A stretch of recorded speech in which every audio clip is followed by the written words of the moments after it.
이게 2단원입니다. 수학하의 2단원 명제라는 걸 할 건데, 이 명제라는 이 단어는요 뭘 하기 위한 목적을 갖고 있냐면, 우리가 논리적인 판단을 지금 기호로서 작성하는 그 과정을 지금 배우고 있는 거야. 그게 이제 보통 집합에 대한 연산으로 많이 표현을 해요. 그리고 여기 명제라는 단원에서 나오는 또 기호도 같이 이용을 할 거야. 그러니까 수학의 언어를 지금 배우고 있는 과정이라고 생각하시면 되고요. 이 명제라는 이 과정을 통해 가지고 우리가 논리적인 사고에 대한 어떤 기초적인 바탕, 그리고 연관성에 대한 파악 능력을 키우기 위함을 목적으로 두고 있는 거예요. 그러니까 논리성 키운다, 논리성을 나타내기 위한 그런 과정을 배운다, 학습한다, 이렇게 생각을 하시면 돼요. 그래서 여기에 이제 처음으로 출연하는 단어들이 몇 개가 나와요. 그 용어에 대한 뜻을 여러분들이 정확하게 알고 있어야 해요.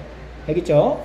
그래서 첫 번째, 이 명제라는 것은 참인지 거짓인지를 분명하게 판별할 수 있는 문장이나 식을 명제라고 불러요. 그러니까 이게 참일 수도 있고 거짓일 수도 있어. 그러니까 그 두 개가 분명해야지만 그걸 명제라고 하는 거야. 참이어도 명제, 거짓이어도 명제예요. 알겠죠? 그러니까 예를 들어서 이런 거죠. 8은 4의 배수이다. 8은 4의 배수이다. 내가 이렇게 주장을 했어. 이게 하나의 명제야. 왜 명제야? 참이잖아. 참이라는 명제가 되는 거야. 참. 명제야. 그래서 9는 4의 약수이다. 9는 4의 약수이다. 거짓이지. 이것도 명제라고.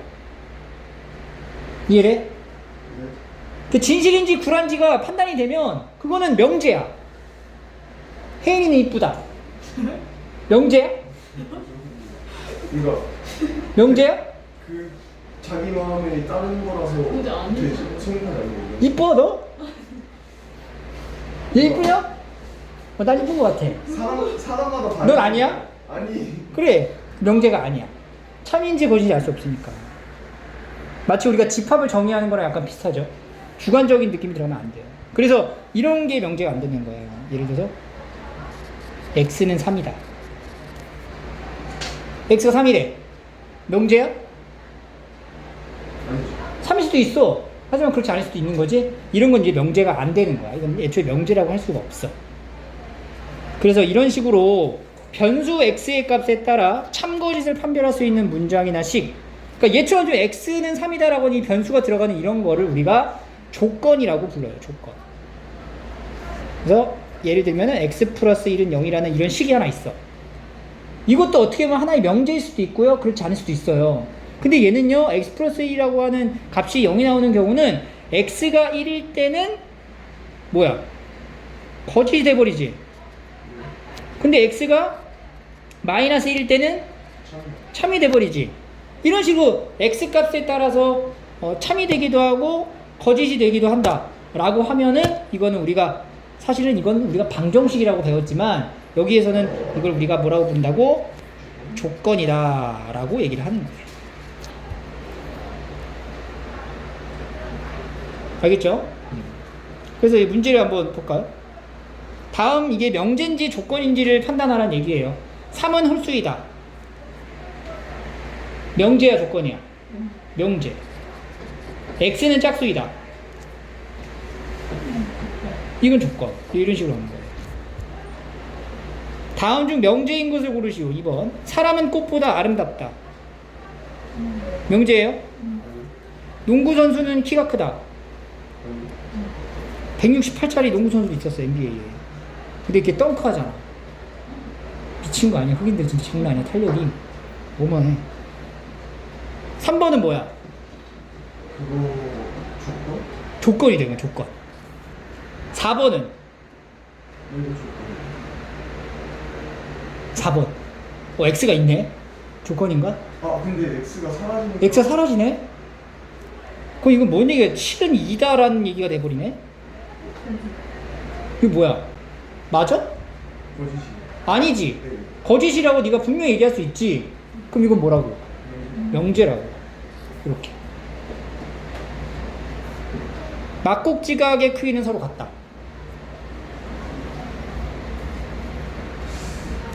왜 고민해? 맞지? 기본적인 성질이잖아, 이거는. 그래서 4번과 5번이 이제 명제가 된다. 알겠죠? 이런 식으로 명제와 조건을 판단할 수 있어야 하고요. 그렇다면 그 주어진 명제에 대해서 참인지 거짓인지를 판별하라. 3번에 1번. 2의 배수이면 4의 배수다. 자, 참이라고 말하려면 어떤 상황에서든 다 참이 되어야 해. 2의 배수이면 4의 배수다. 2의 배수이면 4의 배수다. 6. 그런 게 있으면 돼, 안 돼? 그러면 수학에선 참이라고 하지 않는 거야. 거짓이야. A 더하기 B가 짝수면 A랑 B는 짝수다. 어떤 두 개를 더해서 짝수가 나왔어. 그 두 개는 각각 짝수래. 아니죠. 거짓. 왜? 상상도에서 그렇지. 홀수 두 개를 더해서 짝수가 나올 수도 있는 거잖아.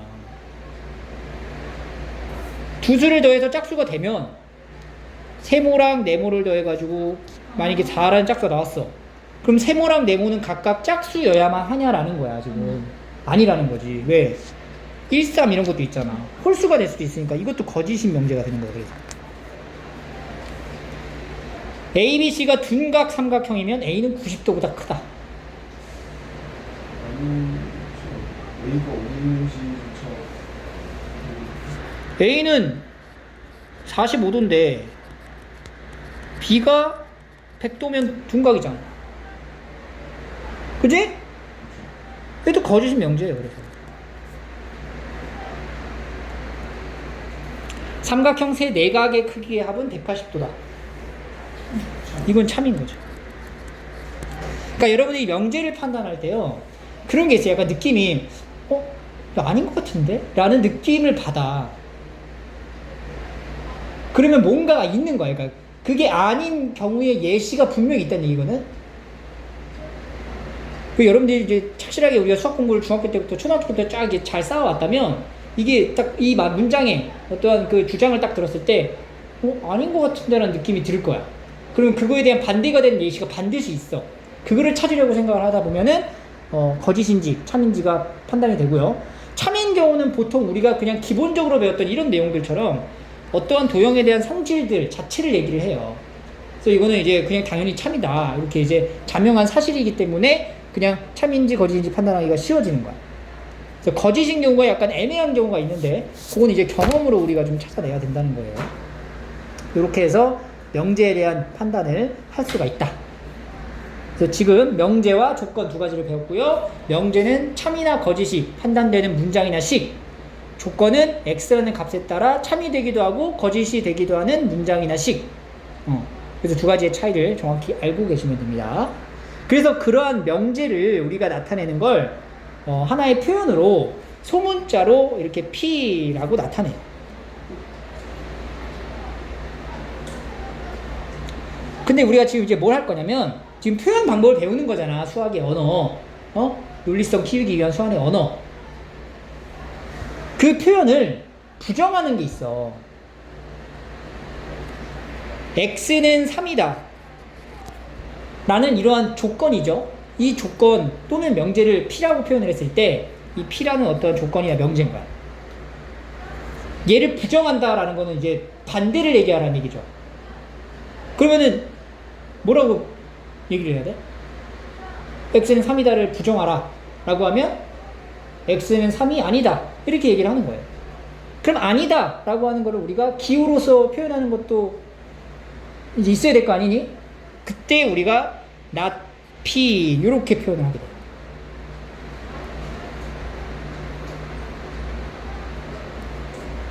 알겠어요? 자, 주어진 어떤 명제가 있는 경우는 사실 그 표현에 부정을 하는 거는 정확하게 명확하게 판단이 돼요. 근데 조건 같은 경우에는 표현을 했을 때 부정하게 되면 약간 그 조건 상황 자체가 반대가 될 거예요. 그러니까 조건이라고 말하는 것 자체는 사실은 그 조건에 해당되는 그 참이 되게 하는 어떤 엑셀 값이 존재한다는 얘기거든. 그 존재하는 것들에 대한 집단을 우리가 집합으로 나타내게 되고 그거를 우리가 여기서 진리집합이라고 얘기를 해요. 자, 이 부분 하기 전에요. 뒤에 거 먼저 할게요. 자, 3번 넘어가서 4번으로 먼저 갑니다.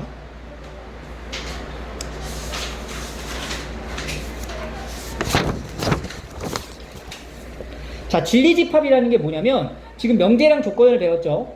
근데 명제는 참이나 거짓이 딱 분명히 확실한 거고 조건은 참이 되기도 하고 거짓이 되기도 한다 그랬어. 변수에 따라서. 그때 이 조건을 참이 되게 하는 원소들의 집합을 우리가 진리집합이라고 얘기를 합니다. 오케이? 그래서 이 진리집합에 대한 표현, 수학적인 표현은요, 이 P, 대문자로 표기를 하고 X바 X가 전체에 속하면서 그리고 PX는 참이 되게 하는 X들의 원소들로 나열된 집합을 진리집합이다 라고 얘기를 합니다. 그러니까 예를 들어가지고 이런 상황이야. X제곱 마이너스 1은 0이라는 조건이 있어요. 이 조건이 참이 되게 하는 X가 뭐예요? 풀마 1이죠. 그러면 이 조건에 해당되는 진리집합은 뭐냐라고 물어보면 마이너스 1과 1을 원소로 갖는 집합이다. 이렇게 나타내는 거야. 이해돼? 그러니까 결국에는 방정식이나 어떤 부등식의 해에 대한 집합을 진리집합이다. 이렇게 생각하셔도 되는 거예요.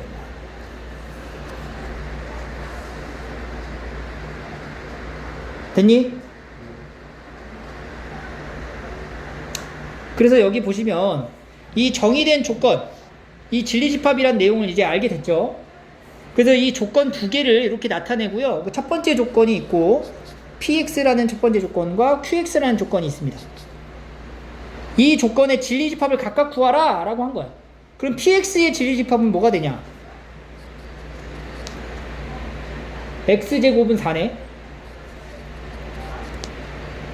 그럼 X가 뭐예요? 풀마 2. 그러면 P의 진리집합은 마이너스 2랑 2인데 전체가 지금 나와있지 이렇게. 전체가 1에서 어디까지? 7까지야. 그러니까 여기서는 마이너스 2가 해긴 하지만 이 마이너스 2는 전체에 속하지 않기 때문에 마이너스 2는 어떻게 해야 돼? 제외해주는 거야. 그래서 2밖에 안 되는 거죠. 이렇게. QX는 뭐예요? 4의 양의 약수. 뭐가 있지? QX는? 1, 2, 4. 그럼 QX에 해당되는 X는 1, 2, 4야. 따라서 Q의 진리집합은 1, 2, 4인데 이 1, 2, 4가 전체에 해당되니? 해당된다. 이렇게 얘기를 하시면 됩니다.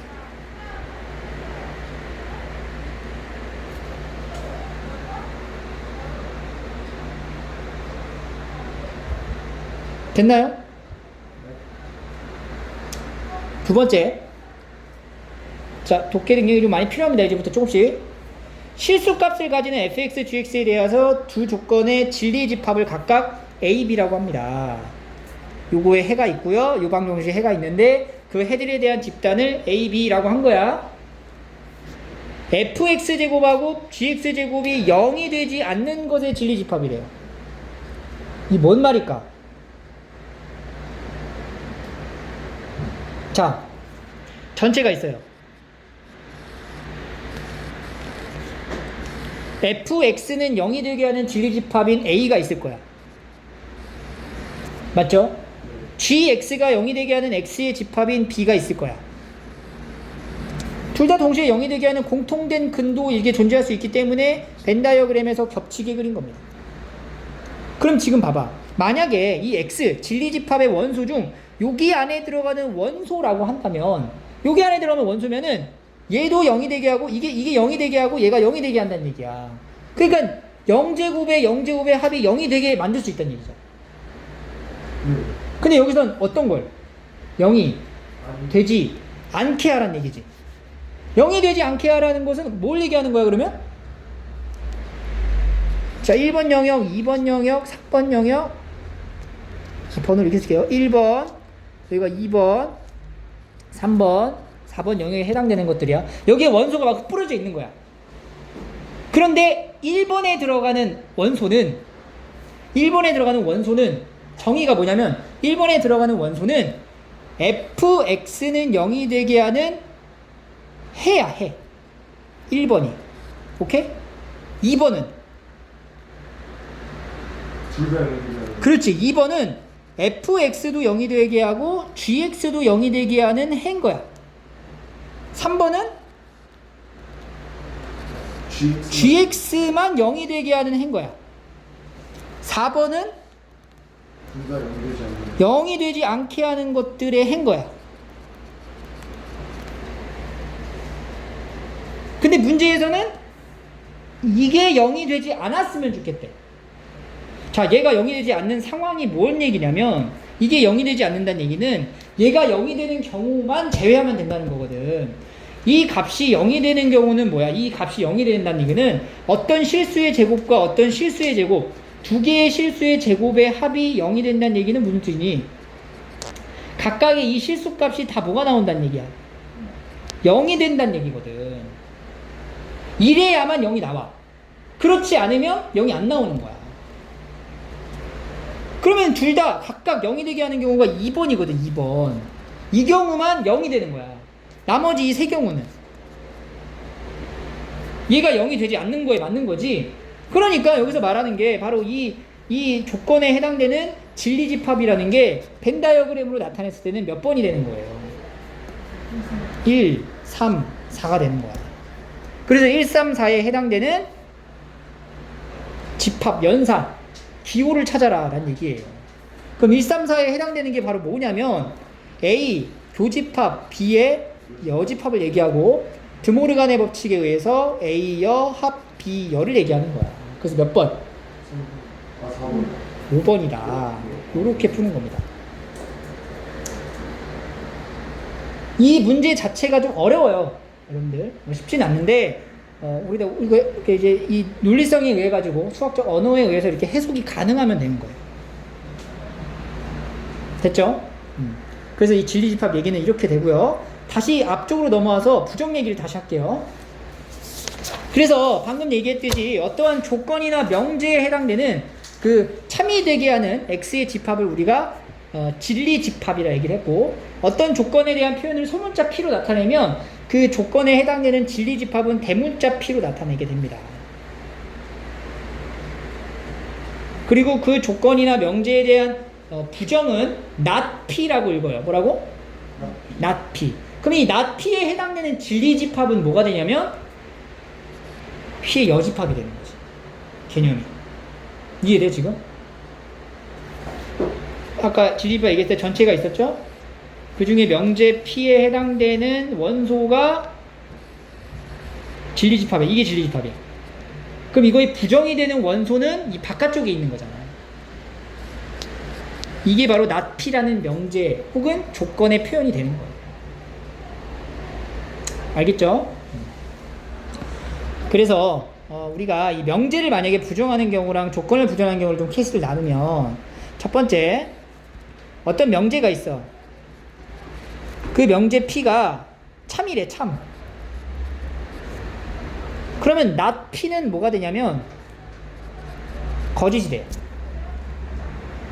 명제가 참이면 그거의 반대는 당연히 뭐가 되겠어? 거짓이 되는 거야.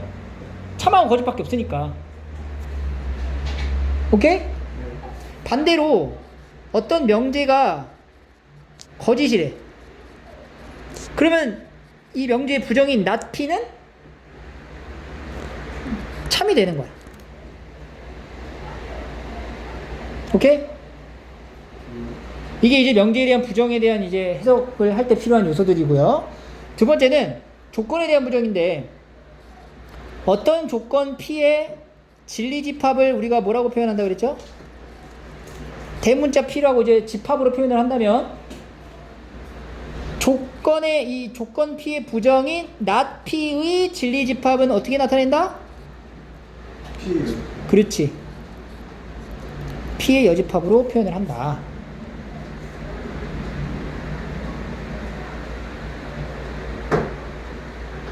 됐죠? 자, 그러면 여기 밑에 연습 1번을 한번 볼게요. 이 조건의 부정을 좀 하시오라고 했습니다.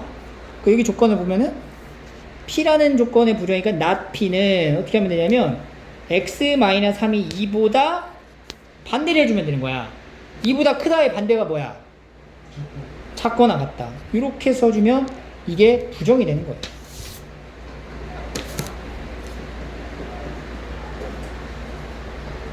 됐나요?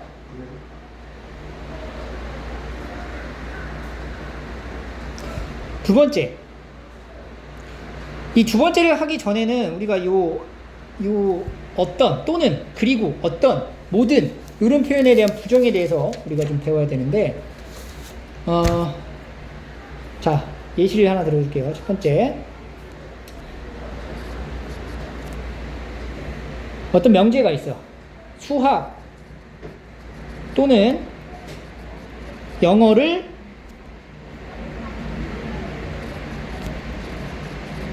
공부한다.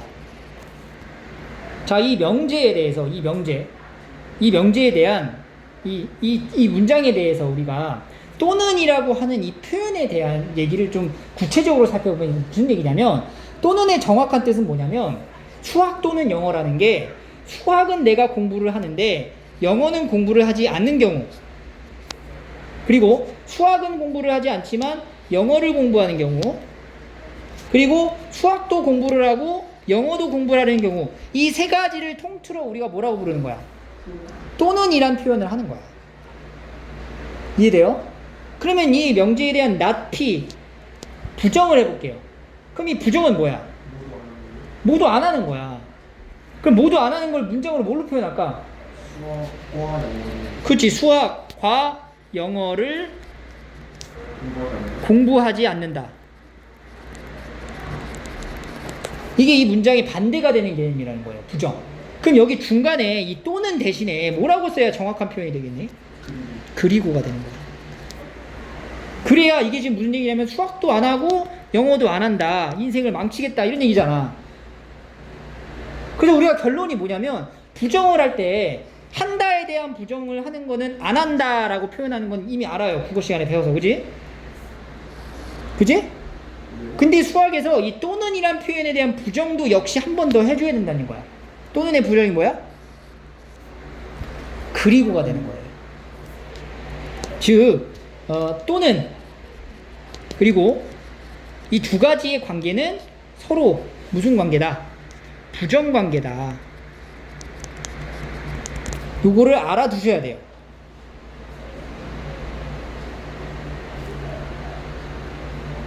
알겠죠? 네. 두 번째는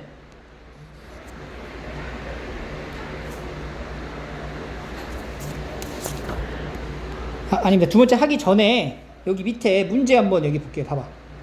2번. x가 2 그리고 x는 3의 부정. 이 부정을 어떻게 하는 거야? x는 2가 아니고 x는 3이 아니고를 각각 부정을 했어. 그리고의 부정이 뭘 해줘야 된다고? 또는 이렇게 얘기를 해줘야 되는 게 맞는 거라. 오케이? 3번. x가 3보다 작거나 같거나 또는 x가 3보다 크거나 같다의 부정. 그럼 x가 3보다 작거나 같다의 부정은 x가 3보다 크다. 그리고 여기가 x가 5보다 작다죠. 그 중간에 뭘 넣어야 돼? 그리고를 쓰는 거야. 그럼 이거 봐봐. x가 3보다 크고 x가 5보다 작다. 이거를 따로 쓸 필요가 없는 거지. 어떻게 써주는 거예요? 3에서 5 사이다. 이렇게 나가는 거야.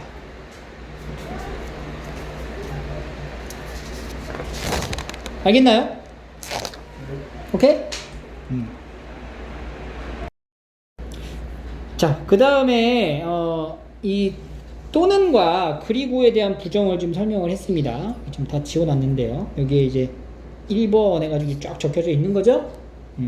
그리고 두 번째는 우리가 이 어떤과 모든에 대한 부정을 지금 보여줄 거야. 자, 잘 봐봐. 어떤 명제가 있어요. 모든 사람은 밥을 먹는다.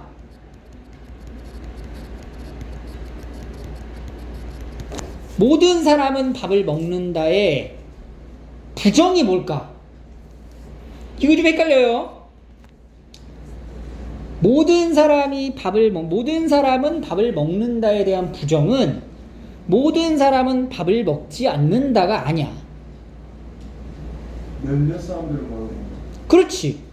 모든 사람이 밥을 먹는다에 대한 반대 개념은 어떤 사람은 밥을 먹지 않는다라고 표현하는 게 부정에 맞는 거예요.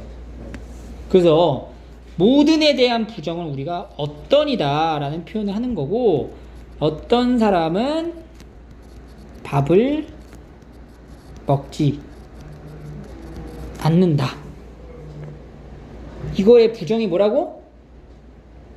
모든 사람은 밥을 먹는다의 부정은 어떤 사람은 밥을 먹지 않는다. 이렇게 얘기를 합니다. 그래서 우리가 이 모든과 어떤에 대한 관계는 무슨 관계다? 부정 관계가 된다. 이거 주의하셔야 돼요. 또는과 그리고가 부정 관계였죠. 모든과 어떤도 부정 관계가 되는 거야. 그래서 이제 정리를 하자면 부정에 대한 표현의 관계가 첫 번째는 그리고, 부정이 뭐야? 또는. 모든, 부정이 뭐야? 어떤. 그 다음에 등호의 부정은 같지 않다.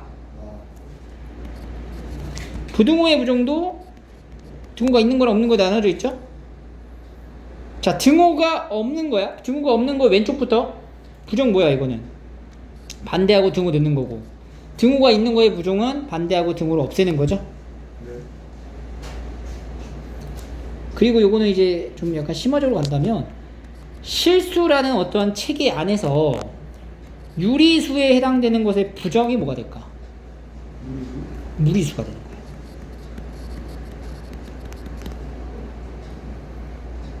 우리 이 실수 체계 벤 다이어그램 한번 나타내 볼까요? 여러분들 실수 안에는 뭐가 있어요? 유리수도 있고, 뭐라는 거죠? 무리수가 있는 거죠. 그 유리수 안에 뭐가 있는 거야? 정수가 있고, 그 정수 안에 자연수가 이렇게 포함되어 있는 거예요. 그래서 유리수랑 무리수는 실수 체계 안에서는 서로서 관계가 되기 때문에 이걸 부정이라고 볼 수 있는 거죠. 여집합의 표현이니까. 그래서 여기 밑에 4번에 보시면 모든 사람은 안경을 썼다에 부정을 하라 라고 하면 이제 뭐라고 얘기해야 돼? 어떤 사람은 안경을 쓰지 않아요? 그렇죠. 어떤 사람은 안경을 쓰지 않았다.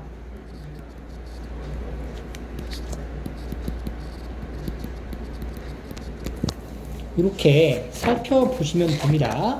이게 바로 이제 부정에 관련된 내용이고요.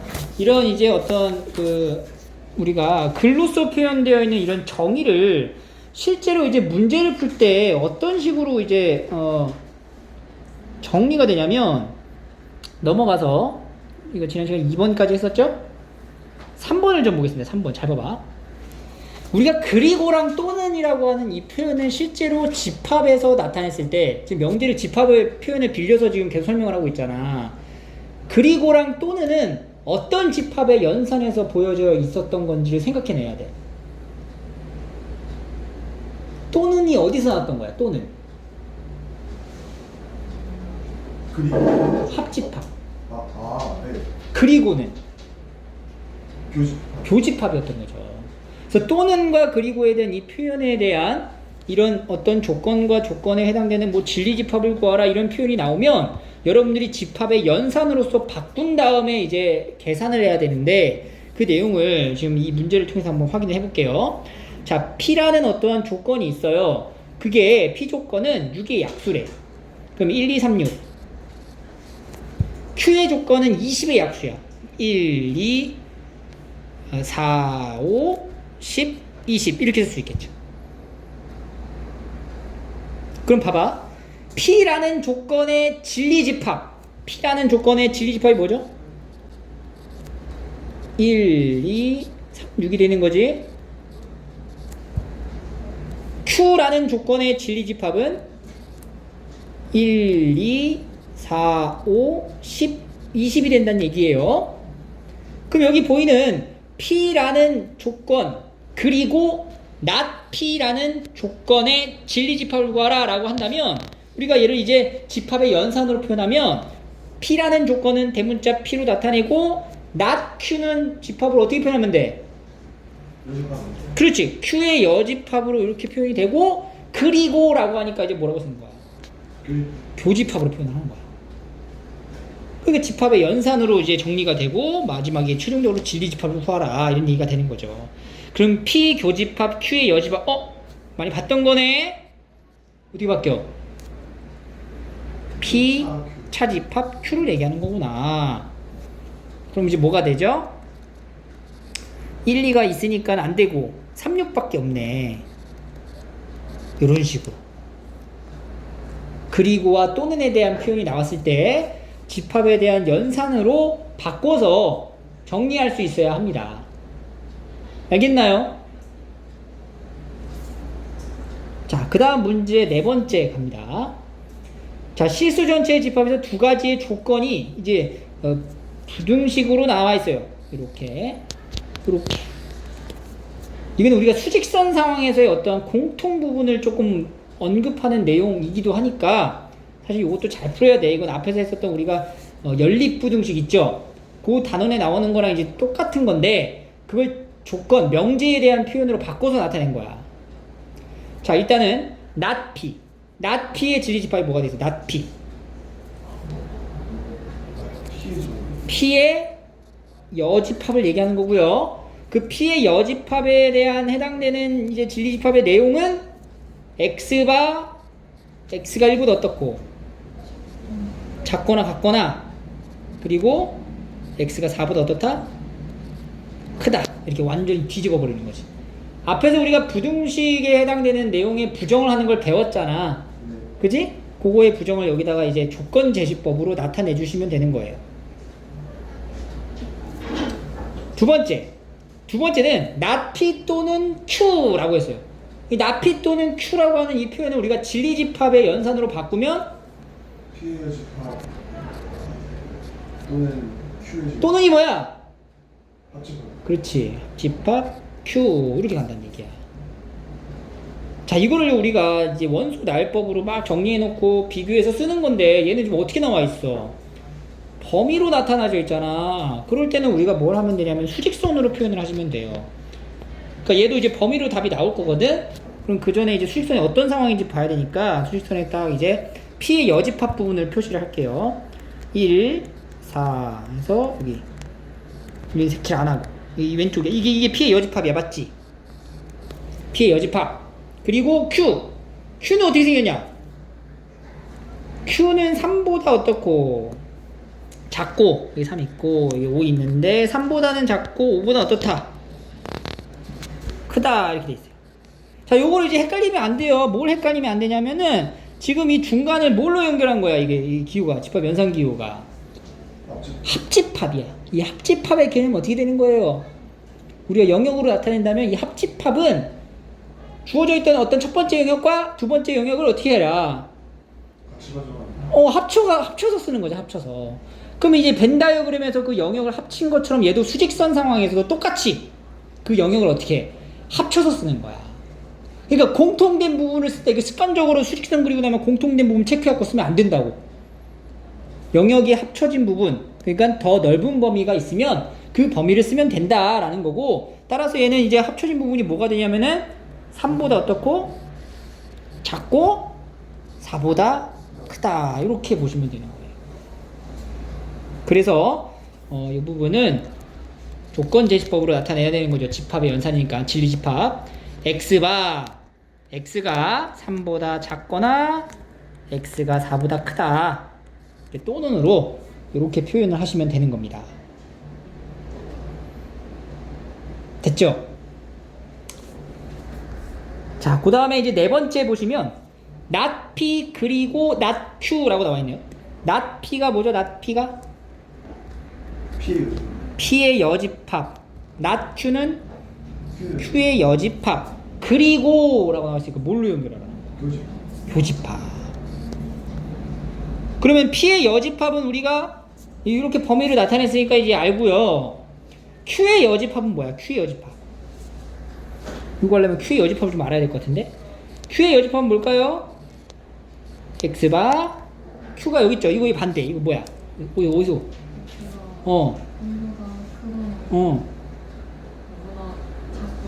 그렇지. Q의 여집합이라는 거는 3에서 5 사이가 된다. 등호 넣어서. 이렇게 표현되는 거지. 아까 앞에서 했던 것처럼 이제 수직선으로 나타내면요. P의 여집합이 1하고 4였죠. 1하고 4. 1하고 4고 여기 색칠하고 여기는 색칠 안 하고. 작고 크고 이거랑 Q의 여집합이니까 3에서 5 사이. 3에서 5. 3하고 5. 색칠 둘 다 해야 되네. 여집합이니까. 이렇게 표현을 해서요. 이번에 이제 집합의 연산이 뭐냐면 교집합이에요. 교집합. 교집합은 뭐였어? 겹치는 뭐예요? 즉 공통된 부분을 쓰란 얘기의 표현이잖아. 그래서 여기도 공통된 부분을 나타내는 거야. 어디야? 4에서. 그렇지. 여기 되는 거죠. P의 여집합, 교집합, Q의 여집합은 진리집합이니까 조건제시법으로 나타내면 X바 4보다는 크고 5보다는 작거나 같다. 이렇게 쓰면 되는 거예요. 자, 근데 여러분들 이게 지금 P의 여나 Q의 여를 이제 바로 찾아도 되고요. 만약에 이 문제를 내가 1번, 2번을 거치지 않고 갔다라고 하면 이렇게 할 수도 있어. P의 여집합과 Q의 여집합 그리고라고 나와 있는 게 P의 여집합, 교집합, Q의 여집합인데 이거 보면 뭐 하고 싶니? P 여집, 차 Q 여집. P 이거 차. 그거 말고 둘 다 누구? 누구가? 그래, 그거 하고 싶잖아. 요렇게 해서 찾는 것도 하나의 방법이란 얘기예요. 그죠? 이렇게 사고가 유연하게 움직이면서 여러분들 문제를 해결할 수 있으면 됩니다. 그죠? 그리고는 뭐라고? 그렇죠. 그리고라고 표현된 것은 우리가 교집합으로 표현을 하고요. 또는 합집합으로 나타낸다. 그래서 집합의 연산으로 표현을 하시면 되겠습니다.